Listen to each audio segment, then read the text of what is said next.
નમસ્કાર, good morning.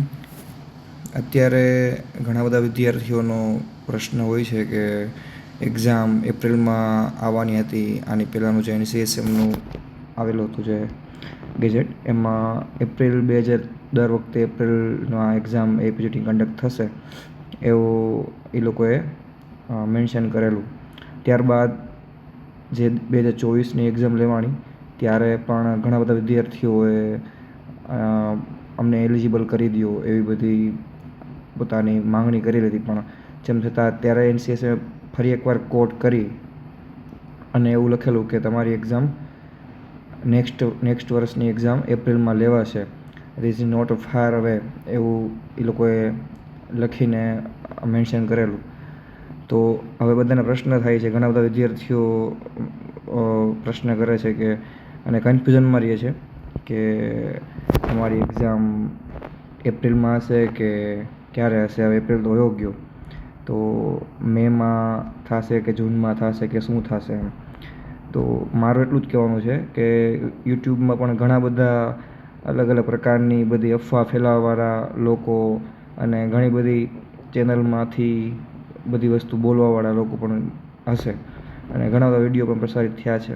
પણ અત્યારે આપણા માઇન્ડને હવે આમાં કેમ સ્ટેબલ રાખવું એના માટે આ શોર્ટ વિડીયો મને વિચાર આવ્યો કે બનાવીને તમારી સામે મૂકું.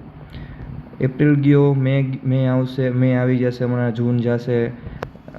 એ બધા કરતાં વિચારવા કરતાં એના કન્ફ્યુઝનમાં રહેવા કરતાં અને એનાથી ડિસ્ટ્રેક્શન જ થશે, બીજું કંઈ નહીં થાય, બરાબર. અને એ ડિસ્ટ્રેક્શનના સમય સુધીમાં તમારી સાથેનો કોઈક વિદ્યાર્થી તમારો જોડનો કોઈક આગળ નીકળી જશે આ બધું વિચાર્યા વગર, બરાબર. એટલે એ નુકસાન અંતે તમારું જ થશે, તમે ગમેલું વિચારશો તોય. હવે બીજું એક લોજિક એ આપું કે શું કામ ન વિચારવું. કેમ કે હવે આ તો ચાલો કે APGTનું કાંઈ હજી સુધી નક્કી નથી થયું 2025નું, પણ જે GPSC છે, બરાબર, એ તો કન્ફર્મ છે કે ઓક્ટોબર-નવેમ્બરમાં જ લેવાની છે. એ તો આવવાની જ છે, બરાબર. એટલે આમ જોવા જઈએ તો અત્યારે હવે એના 5 થી 6 મહિના બાકી છે. હવે 5 થી 6 મહિના તમારી 2 એક્ઝામ કન્ડક્ટ થશે. 2 એક્ઝામ કન્ડક્ટ થશે એટલે મીન્સ કે આવું મને લાગે કોઈ પણ બેચમાં આવું નહોતું બનેલું. આવું તમને એક મોકો મળેલો છે કે જે 2024-25ના ડ્રોપર્સ છે APGTના અને હમણાં જે જુનિયર્સ અત્યારે ઇન્ટર્નશીપ ખતમ કરીને ઘરે બેઠા છે, વાંચે છે, એના માટે 2 ચાન્સ, એક તીર પર 2 નિશાન લાગી શકે એવી એક મસ્ત ઓપોર્ચ્યુનિટી ઊભી થઈ છે. તો GPSCના ક્લાસ કોઈ ન જોઈન કર્યા હોય તો એ ક્લાસ ચાલુ કરે. અને મેઇન વસ્તુ કે GPSCનું લેવલ ઓછું હોય છે APGT કરતાં, બરાબર. એ તમને બધાને ખ્યાલ હશે. એટલે અત્યારે કાંઈ વિચારવા કરતાં ખાલી મગજને બંધ રાખી અને તૈયારી કરવાની થાય, બરાબર. હવે તૈયારી APGTને લગતી જ કરવાની થાય, કેમ કે એનું લેવલ તો ઓલરેડી આમાં બધું આવી જ જશે. GPSCનું બધું આમાં આવી જશે. એટલે મેઇન વસ્તુ કે કોઈ બીજાનું વિચારવા કરતાં કે કોઈ સાથે કમ્પેરિઝન કર્યા વગર અત્યારે ખાલી એક જ વસ્તુ કરવાની થાય કે વાંચવાનું. જેટલા સમય વધારે, માનો કે તમારે ન વંચાણું હોય, અમુક ટોપિક બાકી રહી ગયા હોય તો એ ટોપિક પૂરા કરો. અને વંચાઈ ગયું હોય, બરાબર, તો એક્સ્ટ્રા જે વસ્તુ છે GPSCની આ APGT માટે, જેમ કે આયુષ GK છે, પછી સંસ્કૃત છે, અને કહેવાય કે રિસર્ચ છે, બરાબર, અને મોડર્ન છે. આ 4 વસ્તુ છે જે લીડ આપે છે આપણને APGTમાં.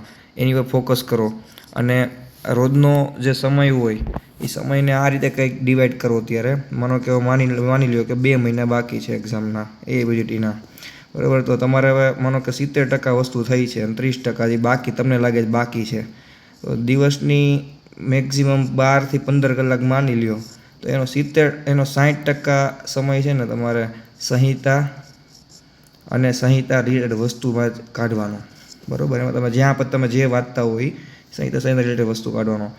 બીજો 40% સમયમાં તમારે ટેસ્ટ દેવાની, રોજનું DG થવું જોઈએ, રોજનું RSBK થવું જોઈએ, રોજનું નાની શોર્ટ સબ્જેક્ટ બધા થવા જોઈએ.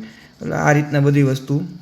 અને બીજું, ભગવાનના મંદિરે રોજ જવાનું, બરાબર. ભગવાનના મંદિરનો સહારો છેલ્લે સુધી મૂકવાનો નહીં. અને નિરંતર વાંચવાનું કન્ટિન્યુઅસલી. આ શિડ્યુલમાં 2 મહિના વાંચવાનું છે. અને જે આ 12 થી 15 કલાક કીધી ધીમે ધીમે એક્સ્ટ્રા એડ કરવાની છે, નહીં કે ઘટાડવાની. બરાબર, એટલે આ એક સ્ટ્રેટેજીથી વાંચો એટલે કમ્પ્લીટલી તમને અચૂક સફળતા મળશે.